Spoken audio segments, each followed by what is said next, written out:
Citoyens et citoyennes des réseaux sociaux, bonsoir. Que la grâce de Dieu soit sur vos vies. Cette semaine, dans Pasteur, j'ai une question.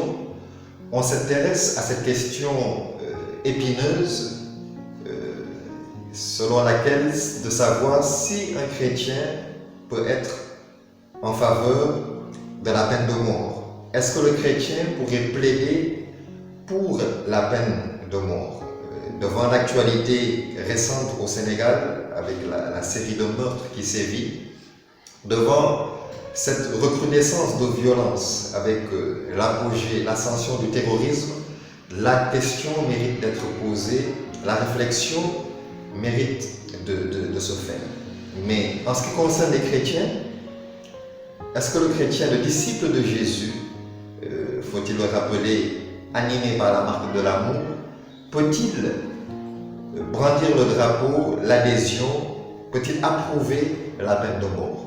La réponse à cette question devrait se trouver dans la Bible. La première des choses qu'il faudrait dire et qui pourrait être paradoxale, choquante, stupéfiante, c'est qu'en dépit des apparences, le châtiment capital, la peine capitale, ou encore appelée la peine de mort, a été instituée par Dieu, mais faut-il préciser de manière temporaire.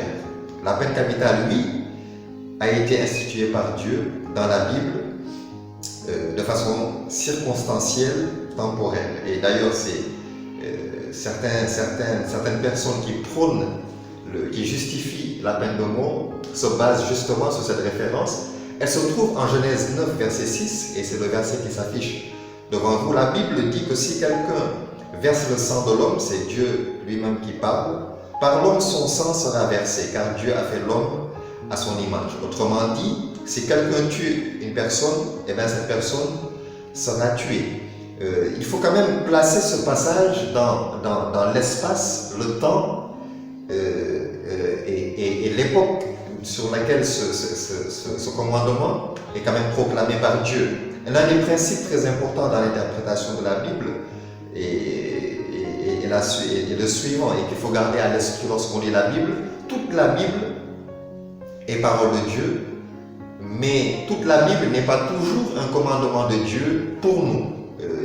Des fois, Dieu donne des commandements, mais ces commandements s'appliquent dans un contexte bien particulier, dans une culture bien définie. Est-ce qu'aujourd'hui, le commandement œil pour œil, dent pour dent est en vigueur pour nous? Évidemment non. Est-ce qu'aujourd'hui, par exemple, le commandement sur la question que les femmes ne doivent pas porter de pantalon qui est évoqué en Deutéronome est encore de vigueur aujourd'hui? Sans doute non. Donc il est important de garder ce principe lorsqu'on interprète, lorsqu'on veut comprendre l'Écriture.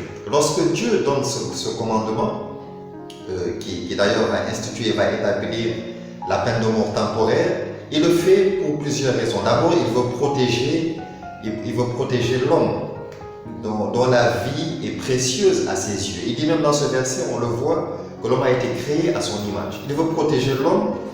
Il veut, en donnant cette recommandation, que la vie soit respectée. La vie ne doit pas être bafouée. La vie est un don précieux et c'est Dieu qui donne ce don.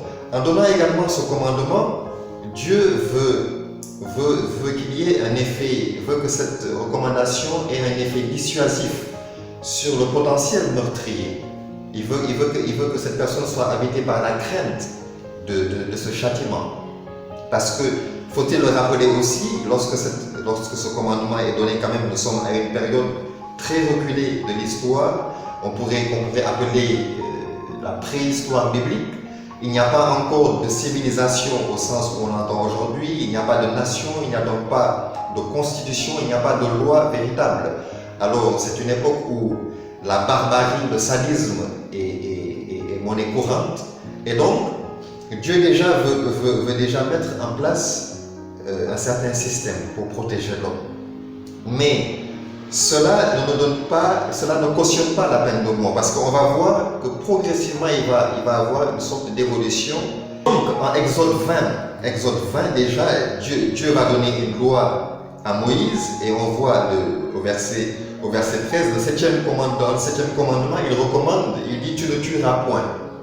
En réalité, tu ne commettras pas de meurtre parce que Israël est entouré de plusieurs peuples barbares et tuer, les gens tuent pour le simple plaisir de tuer. Et donc Dieu déjà donne une nouvelle loi ici où il instaure déjà l'interdiction de tuer.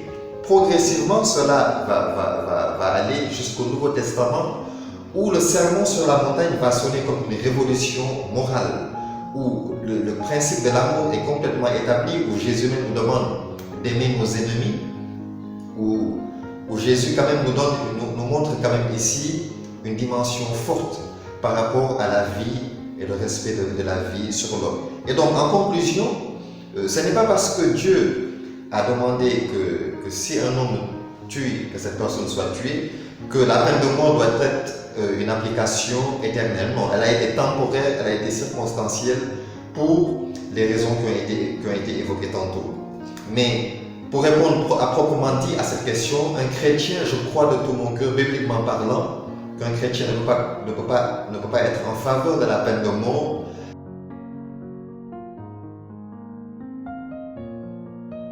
D'abord parce que l'homme n'a pas le pouvoir de donner la vie. Si on doit donner la mort, si on estime qu'on doit juger la fin de la vie d'un être humain, on s'établit en juge suprême. Et seul Dieu a cette autorité et ce pouvoir. Si on met fin à la vie d'un homme, est-ce qu'on peut donner la vie à l'être humain? Non, évidemment, je ne parle pas dans un sens biologique et humain. Je parle sur un plan théologique. C'est Dieu qui donne la vie, donc seul Dieu peut reprendre la vie. Jésus-Christ dit en Jean 10, verset 17 à 18, le verset s'affiche sous vos yeux, le Père même parce que je donne ma vie. Personne ne me l'ôte, personne ne me la reprend. J'ai le pouvoir de la donner et j'ai le pouvoir de la reprendre. Seul Dieu peut donner la vie et seul Dieu peut la reprendre. À ce titre même, et d'ailleurs ça pourrait faire l'objet d'une réflexion plus tard, le suicide n'est pas une recommandation biblique, le suicide n'est pas chrétien, puisque le suicide sous-entend que l'homme peut juger, peut décider du terme de sa vie. C'est Dieu qui connaît la mesure des jours qui nous a attribués. La deuxième raison fondamentale pourquoi le chrétien ne peut pas appliquer la peine de mort, c'est à cause de l'amour de Dieu lui-même. L'amour divin, l'amour chrétien, l'amour biblique, quel que soit le mal, quelle que soit la faute grave qui ait pu être commise, quelle que soit la nature du meurtre, nous interdit de pouvoir. Et la cause fondamentale pour ne pas appliquer la peine de mort. Dieu a tant aimé les hommes. Et pourtant Dieu avait toutes les raisons de ne plus aimer les hommes. Mais il a tant aimé les hommes qu'il a donné son Fils. Si Dieu était en face de l'être humain le plus sadique, le plus vil, le plus méchant, Dieu lui ferait grâce. La peine de mort a-t-elle réglé aujourd'hui le mal dans le monde? J'en suis évidemment la réponse, vous la connaissez. Ce n'est peut-être pas le même cas, c'est peut-être des exceptions, mais est-ce qu'aujourd'hui la mort de Saddam Hussein a fait de l'Irak, a cessé de faire de l'Irak une Babylone?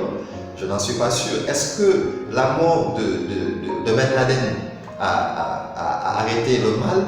Je ne suis pas sûr. D'ailleurs, au contraire, il a mis en place, il a développé même plus tard le mouvement de Daesh. Est-ce que la mort de Kadhafi a répondu aux attentes de l'Occident?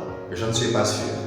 Autant de raisons, d'éléments qui nous fait dire que la peine de mort n'est pas la solution pour ce monde. J'espère que cette émission vous a donné quelques éléments de réponse. Vous êtes libre de pouvoir apporter votre commentaire, vos avis. Cela va permettre d'enrichir